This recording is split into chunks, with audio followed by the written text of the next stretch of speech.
மதுரை மாவட்டம் மேலசக்குடி பிள்ளையார் கோவில் தெருவைச் சேர்ந்தவர்தான் ரவிசங்கர், வயது 31. டிரைவரான இவர் அடிக்கடி வெளியூர் பயணங்களுக்கு சென்று விடுவார். இவரது மனைவிதான் ஜெயந்தி, வயது 24, கட்டிட சித்தாளாக வேலை பார்த்து வந்துள்ளார். இந்த தம்பதிகளுக்கு குழந்தைகளும் உள்ளனர். இதற்கிடையே கடந்த 22ஆம் தேதி வீட்டிலிருந்து வெளியே சென்ற ஜெயந்தி மாயமானார். இதையடுத்து அவரது கணவரான ரவிசங்கர் தனது மனைவியை உறவினர் வீடு உட்பட பல்வேறு இடங்களிலும் தேடினார். ஆனால் அவரை பற்றி எந்தவிதமான தகவலும் கிடைக்கவில்லை. பின்னர் அவர் இது குறித்து மதுரை சிலைமான் போலீசில் புகாரும் கொடுத்தார். அதன் பேரில் போலீசாரும் வழக்கு பதிவு செய்து மாயமான ஜெயந்தியை தீவிரமாக தேடி வந்தனர். மேலும் இன்ஸ்பெக்டரான பாலமுருகன், சப் இன்ஸ்பெக்டரான முருகேசன், சிறப்பு இன்ஸ்பெக்டரான கணேசன், பயிற்சி இன்ஸ்பெக்டரான அஜித்குமார், தலைமை காவலான வேலுச்சாமி, சிவா ஆகியோர் அடங்கிய தனிப்படைகளும் அமைக்கப்பட்டு தீவிர தேடுதல் வேட்டையில் ஈடுபட்டு வந்தனர். இந்த நிலையில்தான் மதுரை வீரகனூர் அருகே வைகை ஆற்று பகுதியில் எரிந்த நிலையில் சுமார் 24 வயது மதிக்கத்தக்க இளம்பெண்ணின் பிணம் கிடப்பதாக கிடைத்த தகவலின் அடிப்படையில் சிலைமான் போலீசார் சம்பவ இடத்திற்கு சென்றனர். விரைந்து சென்று பெண்ணின் உடலையும் கைப்பற்றி விசாரணை நடத்தினார்கள். அதில் வைகை ஆற்று பகுதியில் அழுகிய நிலையில் கிடந்தது ரவிசங்கரின் மனைவியான வைஜெயந்தியின் உடல் என்பதும் தெரியவந்தது. இதையடுத்து வைஜெயந்தியின் உடலை மீட்டு மதுரை அரசு ராஜாஜி மருத்துவமனைக்கு பிரேத பரிசோதனைக்காக அனுப்பி வைத்தனர்.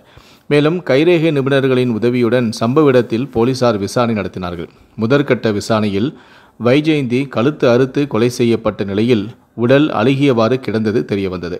இது தொடர்பாக அந்த பகுதியில் உள்ள சாலையோரங்களில் பொருத்தப்பட்டுள்ள சிசிடிவி கேமரா காட்சிகள் பதிவை வைத்து இளம்பெண் கடத்தி, நகை அல்லது கள்ளக்காதல் தகராறில் கொலை செய்யப்பட்டாரா என்ற அடிப்படையில் தீவிரமான விசாரணையை மேற்கொண்டனர்.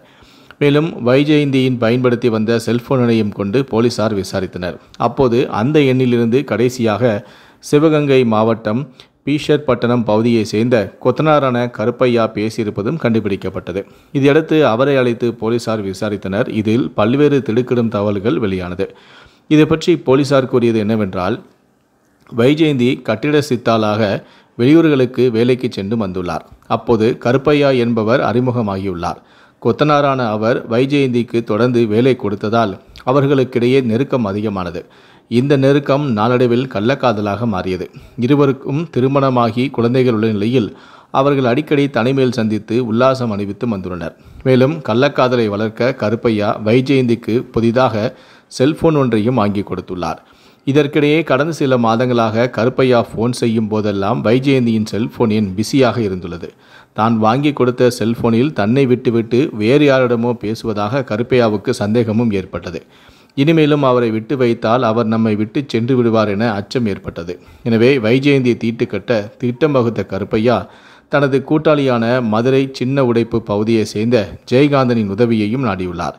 இருவரும் திட்டம் வகுத்து சம்பவத்தன்று இரவு வைஜெயந்தியை உல்லாசம் அனுபவிக்கலாம் வா என்று கூறி வைகை ஆற்று பகுதிக்கு கருப்பையா வரவழைத்துள்ளார். பின்னர் அவரை தனிமையில் அழைத்து சென்ற போதுதான் அங்கு ஜெயகாந்தன் இருப்பதை வைஜெயந்தி பார்த்து அதிர்ச்சியடைந்துள்ளார். இது பற்றி அவர் கேட்டபோது, உன்னை கொலை செய்யப் போகிறோம் என்று இருவரும் கூறியுள்ளனர்.